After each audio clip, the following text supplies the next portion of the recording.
Now look, from a motorcycle enthusiast point of view, purely as a spectator, the best new bike launches in my opinion are the ones that are a little bit out there. The bikes that nobody actually needs, but they still exist anyway. And already, I think it's fair to say that the Ducati Diavel 1260 was pushing the boundaries, certainly for the cruiser format. In fact, it's pretty much the opposite of your typical Harley, a sporty engine with some actual top end, brakes and suspension that actually work, and it weighs in at about the same as a normal motorcycle should do. But for 2023, it's about to get even more wild, or so these spy shots suggest. So in this video, we'll go over absolutely everything that we know about it so far. By the way, we're coming up to the motorcycle launch season pretty soon, where the new bikes start coming thick and fast. So if you absolutely love seeing the latest and greatest on the motorcycle market in full detail, then hit subscribe and I'll keep you bang up to date. Another big change here is clearly the engine. Not only can we see Ducati's V4 in plain sight, but they've been kind enough to confirm it by embroidering the new Diavel V4 logo across the back of the seat there. Now, for anyone who's not familiar with their V4 power plant, then here's a quick catch up. Basically, Ducati used V-twins, or rather L-twins, for most of their bikes for most of their history. It's their signature engine configuration. But MotoGP rules limited engines to a 4-cylinder 1000cc configuration with a maximum bore of 81 mils. So they've had to run a V4 in MotoGP for some time now. Turns out it's pretty good, and so a few years back they decided to stick a version derived from that engine into their flagship Panigale superbikes. The power figures are, let's just say, quite impressive. 215.5 horsepower to be precise, up at 13,000 RPM, and that'll go up to almost 230 horsepower with the Akropovich full race exhaust system. But as with pretty much all bike manufacturers, it's now a case of seeing how many other bikes you can stick it in to get your R&D money back. So first up, the Street Fighter V4, which makes perfect sense. It's basically a Panigale with flat bars and then a fairing delete. Then they came up with the Multistrada V4 adventure bike, and I guess that's a bit more of a challenge. The character of the engine for an adventure bike needs to be a little different to a sports bike, of course, so more mid-range and torquiness would be handy as opposed to the out-and-out top-end rush. And then also the desmodromic valves that you get in pretty much all Ducatis, but also the Panigale V4 and Street Fighter V4,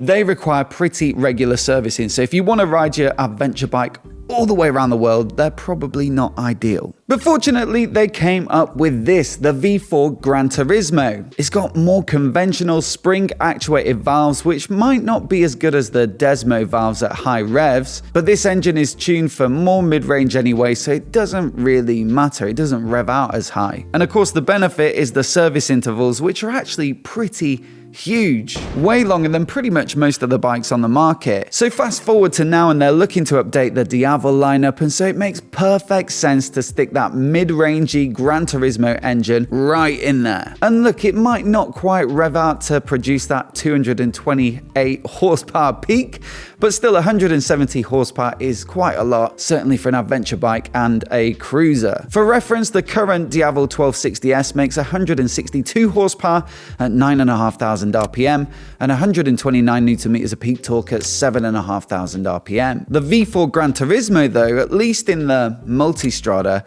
makes 170 horsepower at 10,500 RPM and 125 Newton meters of peak torque at 8,750. So a bit more top-end revvy power as expected, but a little less torque. Kinda sounds worse for a cruiser-style bike, but perhaps there are changes to the tune and the internals that will result in a slightly different output, and in any case, the Diavel has never been a bike to fit in with the cruiser mold. I should also add that it was already the fastest bike currently on the market in the cruiser segment. It'll easily wallop the mega torquey Triumph Rocket 3 in a straight line because it's so much lighter, and so with a bit more power, and we'll get onto the potential weight savings too, it will ought to absolutely cement its place at the top of that tree. Q comments about the VMAX, but I don't think you can buy those anymore. Now, before we get onto the chassis, I'd just like to say a massive thanks to Manscaped for sponsoring this video. Manscaped make a huge range of male grooming products, from deodorants, shaving gels, and body wash to their awesome gadgets like the skin-safe Lawnmower 4.0 body hair trimmer and their Weed Whacker Era nose hair trimmer. But if you're not sure where to start, then I'd thoroughly recommend one of their bundles. The Perfect Package 4.0 is great for starting out, with the Lawnmower 4.0 as well as their ball deodorant and toner sprays. With the Performance Package 4.0, you get the same plus the Weed Whacker, and then the ultimate bundle is their Platinum Package, which gets you the absolute works, including their shower gel, which is a personal favorite, and their deodorant. They're brilliant value, plus they include 2 free gifts. Firstly, a Manscaped leather travel bag, and then also a pair of Manscaped boxers. So head to manscaped.com today,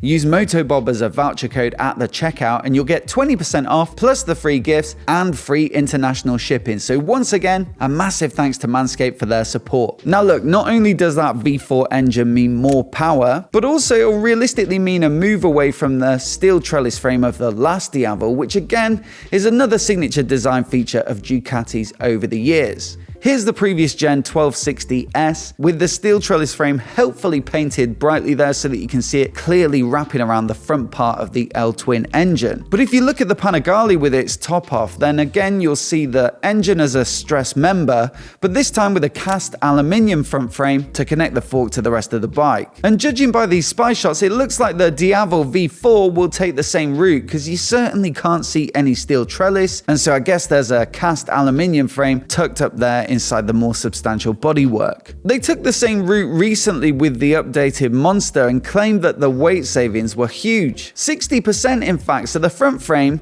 is down to 3 kilograms from the 7.5 kilograms of the steel trellis of the previous gen. I'd expect to see the same here, and along with the weight savings, you'll also get a nice stiff chassis, with the V4 accounting for the majority of the bike's structure. Going back to the picture of the Panigale there, you can see how the front frame attaches to the front and rear cylinder banks, the cast aluminium subframe to the rear, and then the swing arm directly to the engine. And the Diavel looks to be roughly the same, just stretched out to a longer, cruiser-appropriate wheelbase. There's also been quite a lot of work done to the styling. You've got a new, flatter headlight there at the front, changes to the bodywork and the air intakes and the side panels, a new design on those diamond cut wheels. They almost look like the X-Diavel there, but not quite, it's slightly different. Flippy down passenger foot pegs like the Rocket 3 or the Yamaha XSR 900. MV Agusta also take a similar approach. But overall, you know, the overall shape of it's really pretty similar to previous generations. It's just evolved a little to make it look a bit more modern. 2 big talking points though. Number one is that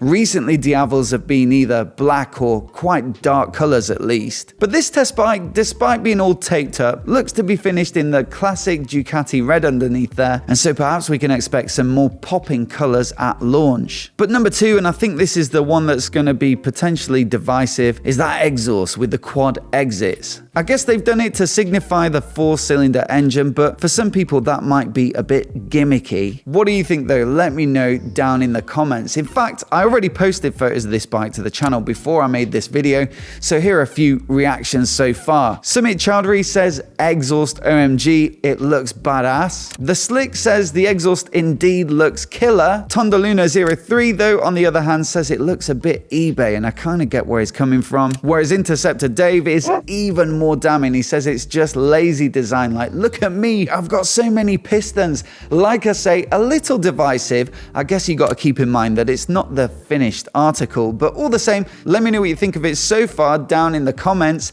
And if you're new here and you want to get all of the latest motorcycle news right here on YouTube, then hit subscribe and I'll catch you next time.